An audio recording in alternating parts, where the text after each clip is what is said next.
Welcome, welcome, welcome. This is a special edition of the Public Works Podcast. Got a real treat for you today. Her name is Danielle Wernert, and she is the founder, CEO, president, chief everything of Upskilled Consulting. Danielle, say what's up to everybody. Hello. Yes, excited. So Danielle, Upskill Consulting. You and I, we connected on LinkedIn. We have some mutual friends who just kind of put us together, which I appreciate because this industry, it's so vast and wide, but the things that we do, we should be talking. We should be having these fireside hallway water cooler conversations, just seeing what's out there, what's working and what's not working. So again, we're both in workforce development. We both want to actually develop a workforce and not just roll out a solution that just says, oh, we trained them or this or that. So give us kind of the 30,000 foot view on upskill consulting, and then we'll dive a little bit deeper on the lore, the backstory of Danielle Wernert. Yeah, for sure. So super high level upskilled is really going to be founded in technical training. And so we found that there was a lot of sales training and a lot of leadership training, but there was a gap for technical skill set and training strategy. So a big problem that a lot of us are facing right now is, all recruiting from the same barrel. Like we're all looking for the same technicians with the same, high levels of experience. So Upskilled is really specialized in building your own talent. And so we help companies build academies and full-blown strategies to build your own people so you don't have to keep searching in that same barrel or that same bucket anymore. That it's funny. I just did a presentation. I call it the Public Works talent pool. Is it a lush oasis or is it a desert? Yeah. And you're kind of talking about the same thing. Is that bucket you get to pull from? I mean, it's 2025. I'm 37. There will be a day in my lifetime, our lifetime, where the people who are coming into the industry don't know anything about what's going on in the industry. And it's one of the, I feel like the earlier generations, they knew plumbing, they knew hydraulics, they knew the simple things around my industry and also your industry also, which we'll kind of dive into because our industry is a little bit different, but I think we're both barking up the same tree on different sides. Not too many people are going to know what goes on, and they need to have that information, that knowledge and wisdom to be able to operate efficiently. So tell us what industry or industries you're kind of in, so people have a scope of what you're talking about. Yeah, so my background has been primarily residential. So residential plumbing, electrical, and HVAC is where I spent the majority of my career. And then now kind of branching out to remediation, roofing, solar, all things like that, because the reality is in the trades, the training strategy and training methodology marries over well from trade to trade. But yeah, my background's primarily residential and learning about commercial now. Love it. So answer this for me.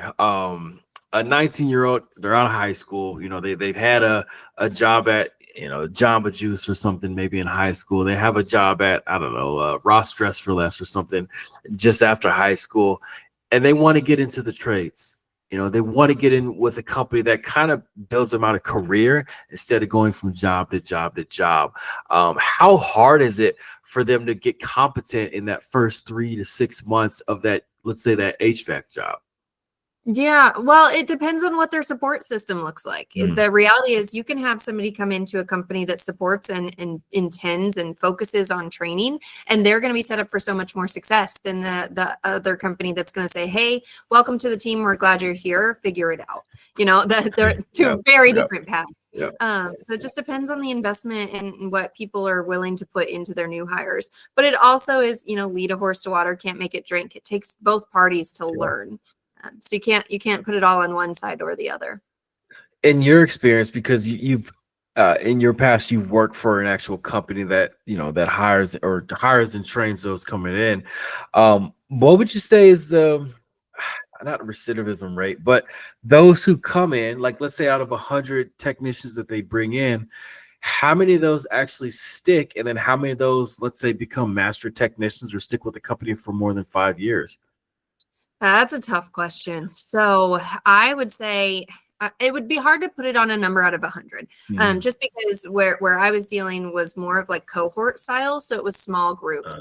And so I think it really just kind of varies. The reality is that you're not going to have 100% graduation rate. You're not going to have 100% people staying in the trade. And I think it's our responsibility as trainers and as company owners and, leaders to really like, did we set the foundation properly before they even jumped in?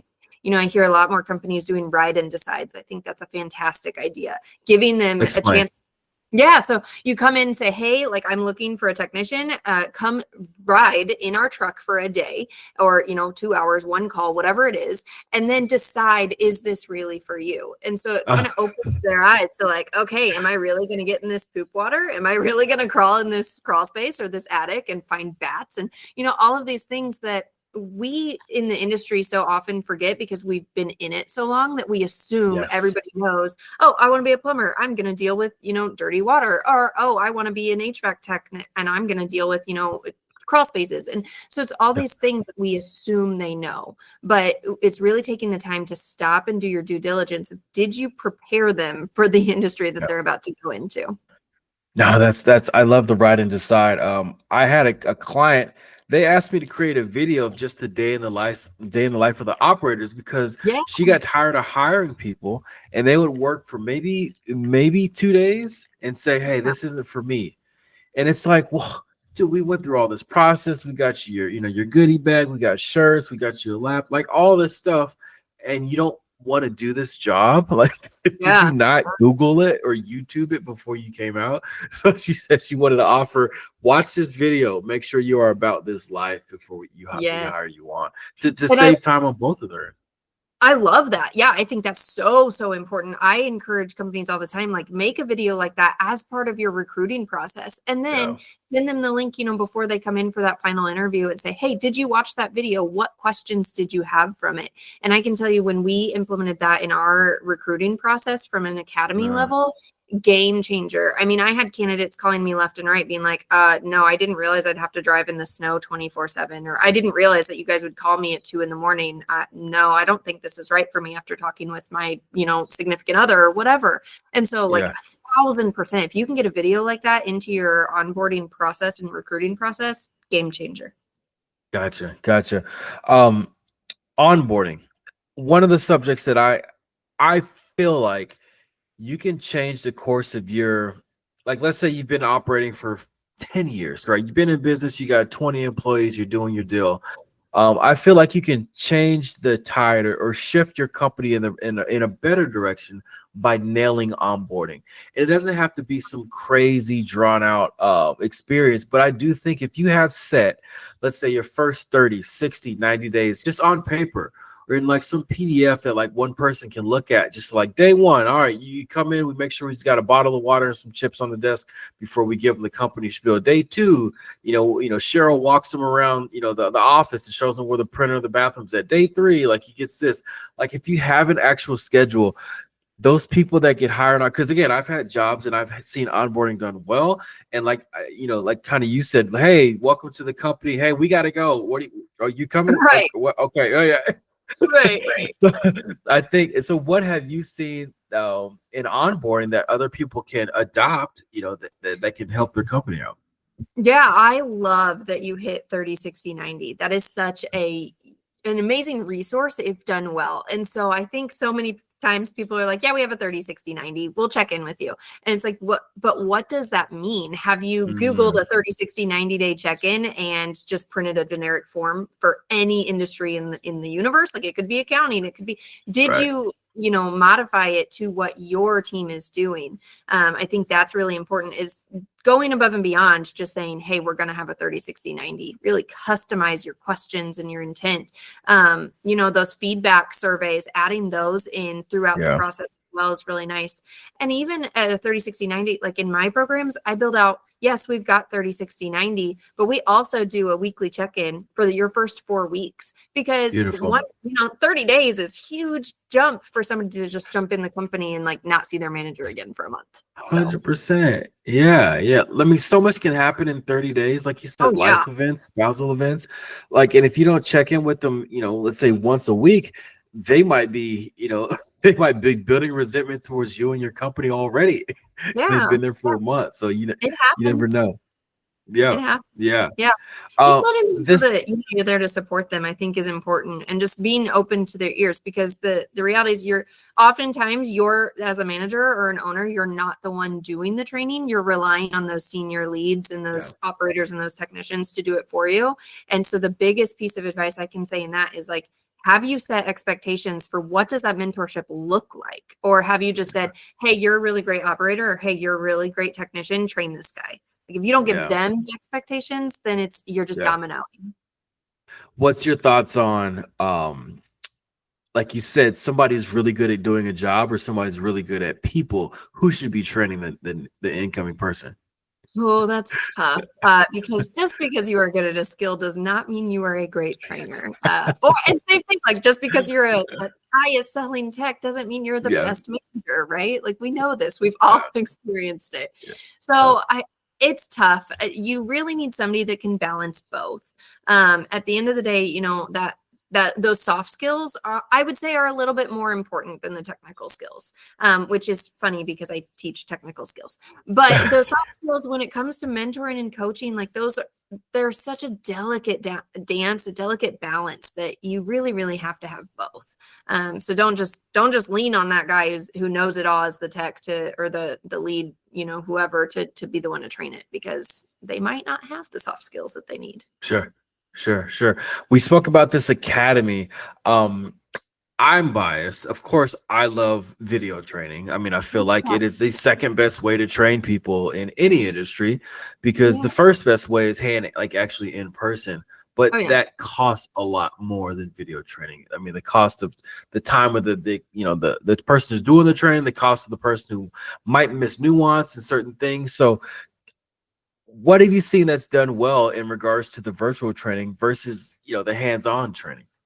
Yeah. So for me, it's honestly that all types of learning are important. And the reality is that usually people in our industry are hands-on learners. They're kinesthetic learners. They don't want to read a textbook. They didn't go to a 4-year traditional college because they want to do things with their hands. And that's so true. I think sometimes we pigeonhole ourselves into like one learning is the only learning that we have. And so videos, amazing resource, compacted with hands-on learning, amazing resources, but sometimes you don't have the capacity. So you have to add the video, you have to add the PowerPoints, you have to add. And so I think it's important to look at all lenses and incorporate all types. I think when you funnel it just to one type only, you're going to hit some obstacles that you might not have expected, of like retention analysis, because this person learns better through reading and this person learns better through listening. And so really attacking it from all angles. And what helps with that too is like, we know that especially in a more complicated skill, if I send you to train on a complicated skill and you see it one time, that does not mean that you know how to do that skill. So whether you watch one video or you attend one in-person class, that doesn't mean you've mastered the skill yet. So you need to hit it multiple times, and just going from those different angles is the best way to do that. Gosh, that's so true. I feel like the in-person training is really impactful because you get to see it, you get to touch it, feel it, smell it, all that. Like all your senses are active. But you can only do it once. So, sometimes you need that refresher to say, okay, where did that bolt go? Or what switch should I flip after this process? And I feel like that's where that repetitive aspect of video, again, you shoot it once, you can play it 1,000,000 times. It doesn't cost you anything more. You can watch it 10,000 times. It doesn't cost you anything more. And unlike the in-person training. Have you gotten any pushback on people who are saying like, oh, we don't do video around here. Nobody can learn our craft on YouTube. Like, we don't do that here. Yeah, honestly, I've gotten pushback in like all angles of training in general. And so my favorite is like, oh yeah, we have a thing for that. Or like, we have a, just assuming that you have it right and that you've got it all figured out. Because I promise there's always opportunity to learn in learning. But yeah, I definitely hear pushback. From the video side, I hear it more at that technician level. And so whereas like from the operations and the decision maker level, the idea of video training is amazing because like you said, it's that one-time cost. You get that instant feedback and you can keep reusing it. From the technician side, I think they can buy into it. I think a lot of it is how it's presented. And so when you present it and say, I don't expect you to watch this video on how to do one of the most complicated skills in our industry and then pop out and do it. Like, that is not the expectation. This is a tool in your toolbox of learning. And so I think it's really how you introduce it. But I can tell you, companies that I work with, they absolutely dream of having their own curriculum. Because the reality is, especially like in a video library, there are, 10, 20, 30, 40 amazing libraries that exist out there, but none of them do every single skill the way your company does it, the way your business expects it to be done. So when you can have your own personal library, oh my gosh, like light years, absolute light years ahead of the competition. Yeah. I've heard that, on the technician side, they want to be told like, hey, this is a resource for you to be able to glean from. I always tell this story, like when I was in sales, I was selling a street sweeper to a city, and it's like the street sweeper guy starts super early in the morning. So it's like 4 a.m. and I'm sitting in my car. I see the sweeper there. I'm sitting in my car. I'm about to go do a walk around and show and tell about that street sweeper. And I'm like, dude, I don't know anything about this sweeper. So I'm literally like trying to piece together things on YouTube and from the flyers and stuff like that. Again, I'm learning just so I can kind of dial in, because I knew about the sweeper, but like I want to be able to best represent it. And so I'm literally using it, trying to find just a resource online that I can glean from to be able to add a little bit more sizzle to the presentation. And I wish it was in one spot where I could find all the different content for it, but I had to piece it together. But I always say, like, I wish there were, the operators, the technicians just want a resource that they know they can go to find it. It's kind of like, if you have, you just want to know that you can access it. You don't need to access it all the time. Like, technicians don't live in it all the time. Yes, it would be great if they could watch a couple clips a day just to kind of upskill. But like a place where they know they can go to find it is what they're looking for. And that's something that's like biblical, and they got to know everything. Like you said, they got to know it, up, down, left, and right before they get out, like watching it. But if they know that they can access it, they're going to be more likely to say, I will take on this task of watching these videos, or be happy about this program being implemented. Yeah.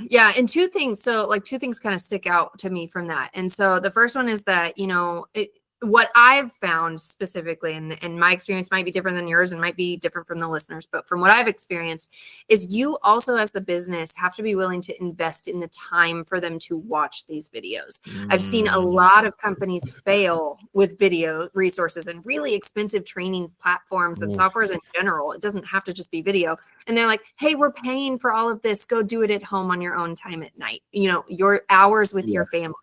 And so you as a business have to decide when is the most appropriate time to pay them. Is it a short clip that they can watch in the moment that, like you said, they need a quick refresher on this part or this piece? Perfect. But then if you start looking at the longer videos or maybe more complex videos or entirely new concepts, you as a business have to make time to actually give them that training time, because they're not going to want to do it at home on their own time. That's not fair to them. So it's a big missed opportunity that a lot of businesses make. No, sure. Like, again, when I'm on the sales path and I say, hey, I do this thing and this thing, they're like, oh, we already have an LMS. We already have video content. And I say, like, okay, that's great. What is it about? Oh, it's about DEI and sexual harassment. Okay. What about the operators? They don't care about DEI when they're when there's water sprayed them in the face. They got to figure out this valve, they don't care about, they're trying to get it figured out. And I always say the average length video I shoot is about 2.5 minutes long. And again, it's 2025. We got Gen Zers, millennials in the industry now. We're not watching a 40-minute long video. We just want to be able to watch something that's short, straight to the point. We can get unstuck and get right back to work. And kind of like you said, the investment of the management or company side of having them watch the content. I truly believe you can set a precedent where they have to watch 2 videos a day. Again, They spend 7 minutes max, whether it's on their iPhone or iPad or even on the they got a flat screen in their training room before they get out. Everybody shows up to work at 7, from 7 to 7:15, you're having a morning rodeo, what you're going to be looking at today, from 7:15 to 7:20, 25, they're watching a piece of content. Then they go get in their trucks and they're out of the yard by 7:30. And think about, and again, like compound that over time, over weeks, over months. Like you'd be surprised once they get exhausted with all the video content, they're going to be pretty cross-trained. And again, like they're going to know kind of what Jim Bob is usually doing on his corner of the world. And Jim Bob's going to know what Joey's doing in his corner of the world, because they kind of see it every morning in those content drips. So yes, it doesn't have to be we got to take all Friday to train. No, it could just be micro training every day. Yeah, for sure. And then like, that's where, so I love that you track the expectation of like, hey, what is the expectation when we implement this product into our team? Mm-hmm. And so that's where I really focus is like, what does that strategy look like? Like, what is your training strategy of saying, okay, this is the expectation. I expect you to watch 2 videos a day, 2 videos a week, whatever it might be. But then building on that and saying, okay, I want you to watch this video and then come back in. Now I want you to teach it back to me. I want you to teach the concept back, and maybe that's tomorrow's lesson. So maybe you're watching videos every other day, and the next day you're doing a teach back, you're doing a hands-on, you're doing, all of these. I love doing like a giant skills competency matrix. It's a beast of a project, but like to be able to track, okay, who has watched what videos? Okay, who has done the teach back? Okay, who has done the hands-on? And it's just a progression in every skill that you can offer your team. It's really cool. Yeah. Yeah. I keep looking at this word retention. I truly believe that we will retain more of our workforce when we actually show them that we care. And showing them that we care means upskilling them. Like who doesn't, like, let's say you wouldn't work for a company and every day, like the teachers that we like were the teachers that we could tell cared. They weren't the teachers that just put on a video every day and we got to dick around in the back of class, or that PE teacher that just, emptied the bag of balls on the court and said, go for it. It was the teachers that like wanted to teach us new skills. Or like, here's the best way to do a left-handed layup, or, here's this science project I think you guys will like. Once they got engaged, we got engaged with them. It's the same thing in the training aspect. You hire some young kid on, he doesn't know up from down. He might not even have a father in his life. But if you can show him that you want to make him a better human being, like that goes so far. And when you can show him that you want to train him and upskill him to where, like, let's say he stays with your company for the next 15 years, he's that much better. Or if he knows he can go down the road and take his gift, skills and talents somewhere else, he's a better operator in that regard. And he will forever be thankful for you for that.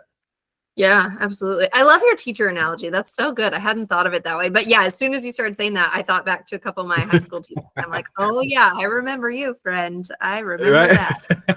They cared. Yeah. And you've got to think like next generation too. Like I talk a lot about, the next generation that's coming into our industry is very different than the generation that's getting ready to leave our industry. And so what 100%. I've found, right. Like they want different things. They have different goals in life. They have different aspirations. And I found, this incoming generation, they want the roadmap. They want the career growth. They want the training. Yep. What does it mean for me if I stay here with you?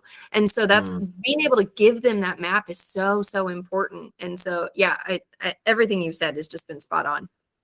One question I wouldn't say get stumped on, but I wrestle with it when I get asked the question about video training and the system is ROI. They ask, well, what's the ROI? Like, let's say I spend, $200,000 on this. How am I going to make my money back? So give, your couch, you're the streak. I'm fix my on ROI and how you solve for answering that question when somebody asks you, how do we know if it's working and how will we make our money back on this? Yeah, tough question. I get this one a lot too. And it's really hard. And what I've found is it's hard to analyze a metric if there was never a baseline metric to go off to begin with. And so I think you're in a really similar position as I am, is we're introducing these new concepts. And so I'm imagining if you're introducing a new video library for a company, they've never had video training, like structured video training before. They've never had an expectation of 2 videos a day. They've never had, X, Y, Z. And so I have personally not found the magic answer yet. I think as soon as I find it, I'll call you. But it's really hard. Right. It's really hard to define a before and after of a metric for a metric that never existed. So I think a lot of it comes down to retention is a good one to keep monitoring, but there's so many outside influences in that you might have a small piece of it, but it's not entirely up to, did I have a video library? They left because I didn't, or they stayed because I did. That's not the single metric, but it's an influence of it. So it's really, really hard. I think what I strive to do is say, okay, you didn't have this metric before.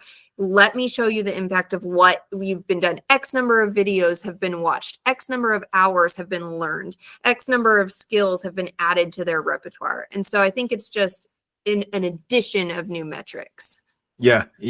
No, I mean, I'll literally be on stage and I'll dive into it. I'll say, okay, the ROI on you doing this is totally subjective. Let's say you have 10 employees, they all watch this content. You'll never know that, like, they'll say, oh, I didn't have to call this guy and have him spend his $40 an hour, 2 hours of time coming to help me. So we save $80 an hour. But, like there's that question isn't really answered, but I always go into a story. I say, my wife was on my back about fixing the bathroom faucet, in the bathtub. It was like making weird noises and stuff.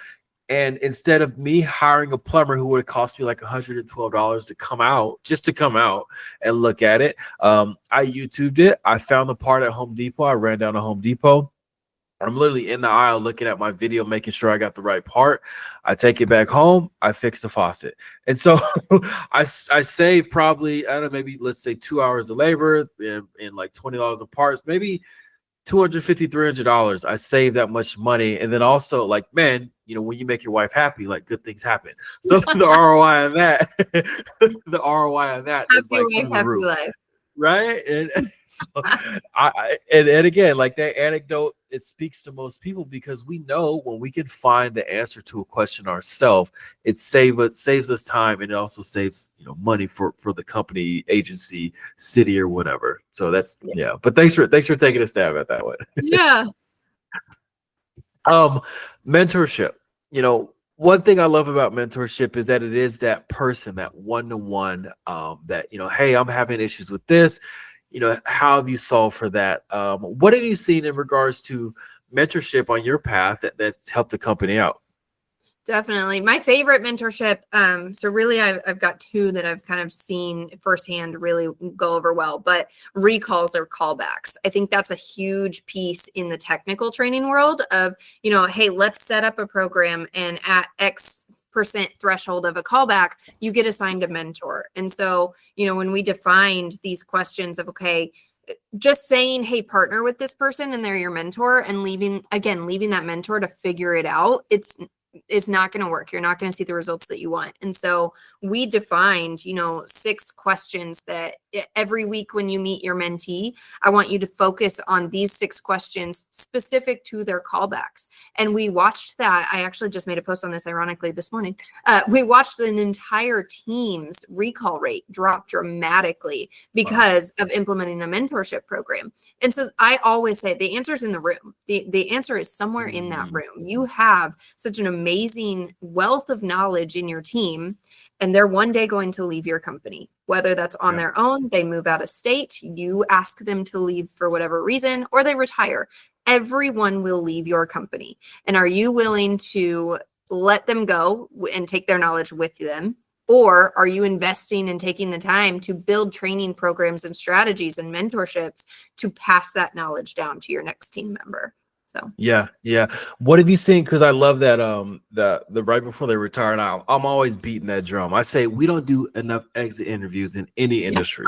Not at all. No. And I get it. Like I've had employees and I've had to, like, people leave my company, and I'm like, this sucks.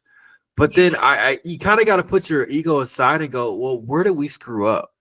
Like, even if you're retiring at the end of your career and everything was fine, like, just tell us where the bodies are. Tell us where our inefficiencies are, because maybe we can, I know you've been here for 30 years, but maybe we can spend this next year figuring it out before you retire. So what have you seen that's been done well in regards to exit interviews? And also I want you to dive into that pre-retirement.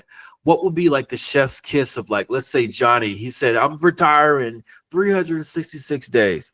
What should a company or a city or agency be doing to grab all the institutionalized knowledge out of Johnny and say, hey, we love you. You did a great thing here, but we need your brain to stay here.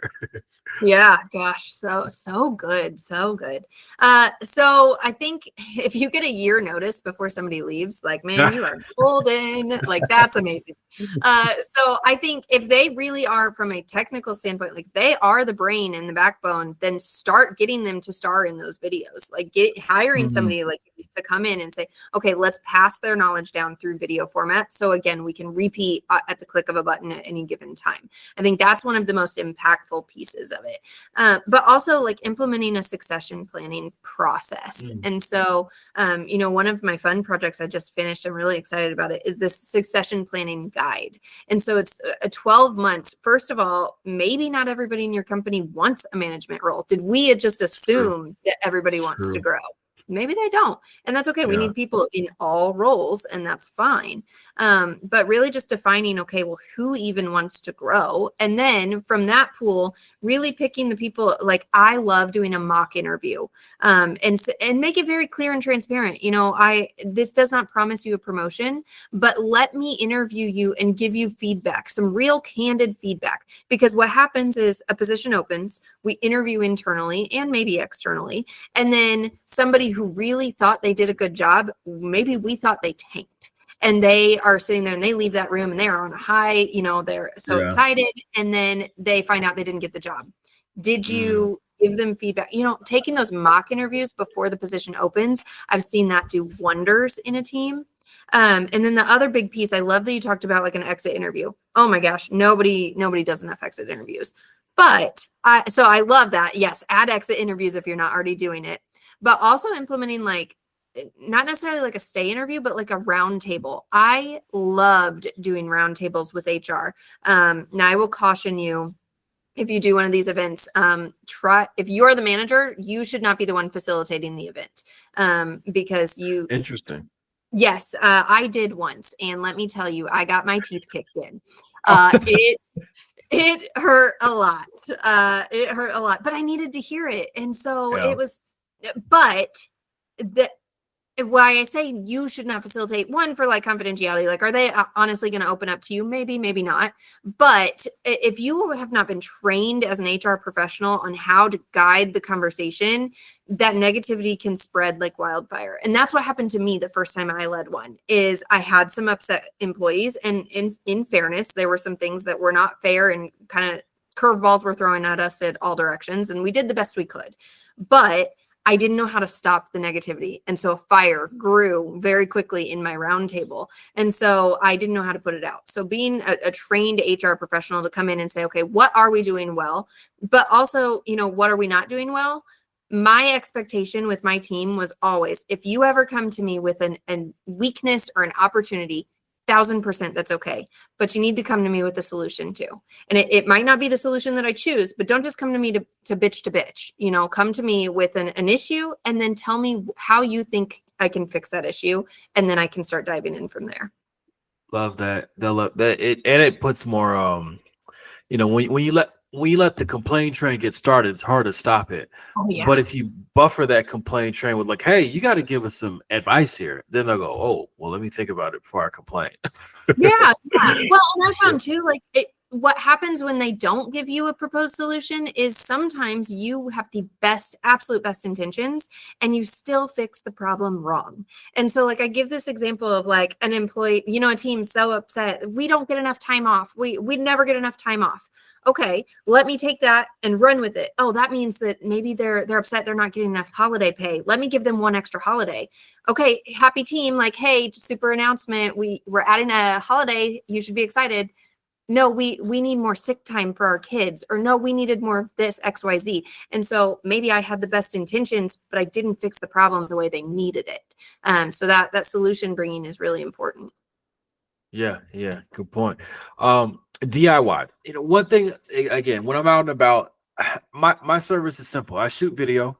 I take best practices, institutionalized knowledge, put it on video, put it in software so they can glean from it. there's trillions of people out there with the camera who can do what I do. I say, yes, you can do this in-house. One of the issues with that is you haven't done it yet. Yes. Yes. Video has been pretty simple to do for the last 15, 20 years. And if you haven't done it yet, there's probably some barriers to why you haven't done it yet. It's not like I'm uncovering a new problem. We all go on YouTube to watch something, how to fix something. So you've probably thought about this before, but couldn't execute on it, which is okay.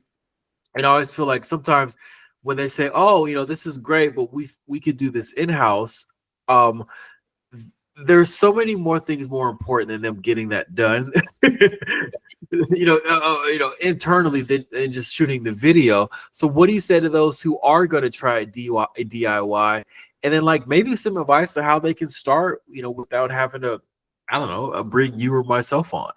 Yeah, that's a good question. I think the when I get faced with the DIY question, exactly what you said is, do you have the capacity to even do it? And so you really have to weigh the options of, if I don't have the capacity and I cannot do it, that means that I have to pay someone to do it. So do I pay a consultant or a specialist who does this, or do I hire somebody? And you have to weigh the pros and cons on the cost and the benefits and the employee, retention and all of that. So you have to make that decision. But from there, if you decide, yes, okay, I still want to do it, I think being really open-minded and just knowing that you are going to fail and that's okay. I talk a lot about, in my book, like I made this mistake so you don't have to. And so it's really kind of leaning in that of just being open to the idea that you're not going to do it right the first time. But I mean, you're right. I mean, anybody can build a training strategy. Anybody can record a video. Anybody can do all of these things. How much are you willing to invest in failing? It's a tough question, but as long as you're okay with that, then go for it. Just start. I mean, there's really no right or wrong place to start. You have to be okay with failing. Yeah, I like that. One thing I feel like our industry or our industries or even society in general should be more of a pre-hire educational content. Like, let's say, like you said, your plumber guys, they have a company, they might have 8 trucks out there right now. They're always hiring. They're always looking to hire because of course they want to grow. They're just slammed to the gates already. I feel like they should already have on their website educational how-to content for how that plumbing company does things. Because, and again, it's my soapbox that I'm on, because when somebody looks at their website, or let's say, Jim Bob's got a nephew. He wants his nephew to get a better job and like quit messing around on TikTok all day. He can train the youngster and say, hey, watch these videos. So when you show up, when you make that initial call to that company, you can already start rattling off, let's say, things that you watched from 3 or 5 different videos. When I first got hired, in this heavy equipment, in this, municipal industry, I didn't know anything about it, anything. I had to like try to figure out and again piece together on my own exactly what the trucks were for. What the industry I was serving, who was going to be selling to, like, am I selling to people like, do they speak my language? Like, do I speak their language? So I think that more of these companies should already have content on their website, like you said, the day in the life, and even just how to do that job. So when they come on, they can have more educated questions, because it'll already show you that they have like shown interest in that company or in that position, and then also that like they're going to be more likely to perform better because they've already watched certain things. What are your thoughts on that? Or do you feel like they're giving up the goods too soon before they have you come on? No, good question. I think it's important to kind of vet which videos you put on there. So like, I don't know if I would recommend like, hey, here's how to, change a kitchen faucet.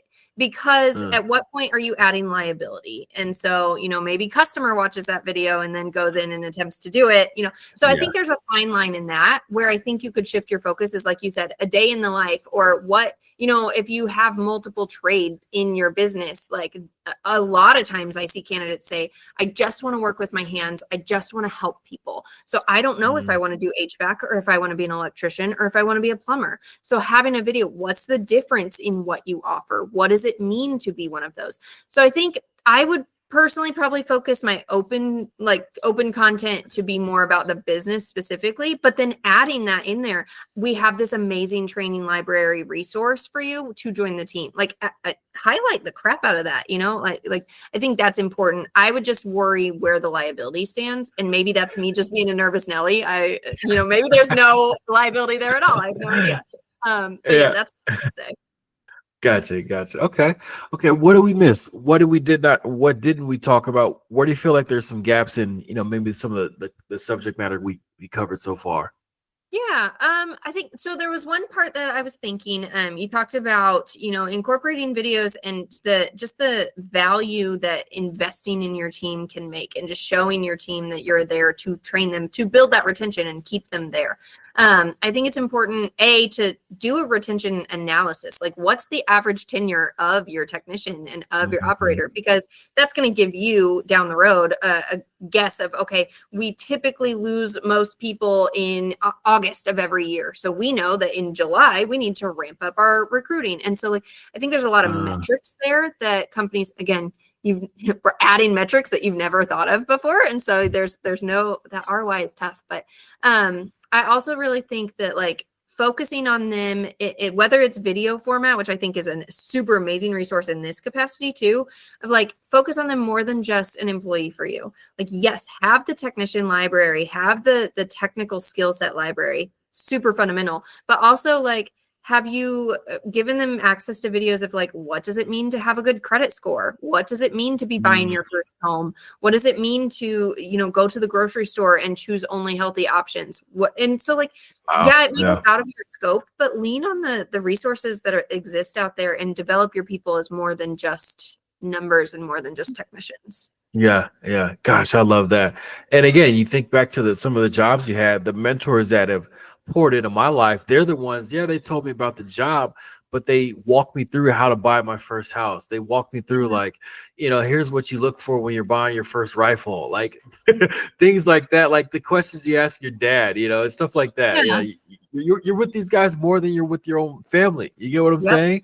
So you might as well have a platform where they can glean from it, to where you help them out in other ways outside of the job. So that's good. That's good. Yeah. I remember, so I dabbled in the medical industry before this. I went on to be an EMT for a quick second, and did my rounds, at the hospital and everything. And I will never forget, I was so nervous. I walk into this room, and it was a simple call. It was vitals. I could do vitals in my sleep, right? I've done them in lab 1,000 times.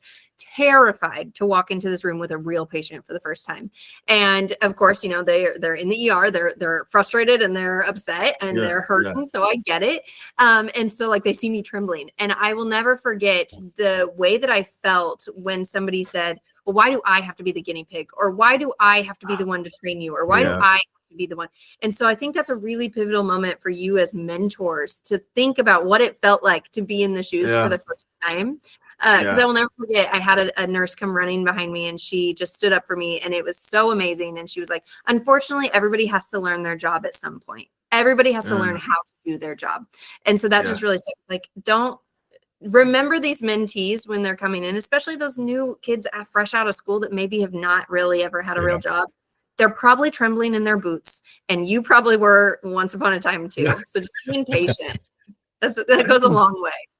No, for sure. Well, Danielle, thanks for hopping on. Where can people find more about you and what you do? Definitely. So upskilledconsulting.com is my website. I'm also really, really active on LinkedIn. So just shoot me a connection request or send me a message. I'm on there every day. But yeah, I love to just brainstorm and share ideas. So even if you think, well, maybe this, I don't really know what she does, or maybe she isn't going to work for me, let's still talk. I love just talking about technician training in general. Gotcha. Danielle, thank you for hopping on the podcast. To all the listeners out there, make sure you share this with somebody who you think needs to hear it. This has been a special edition of the Public Works Podcast, and thank you, everybody, for tuning in.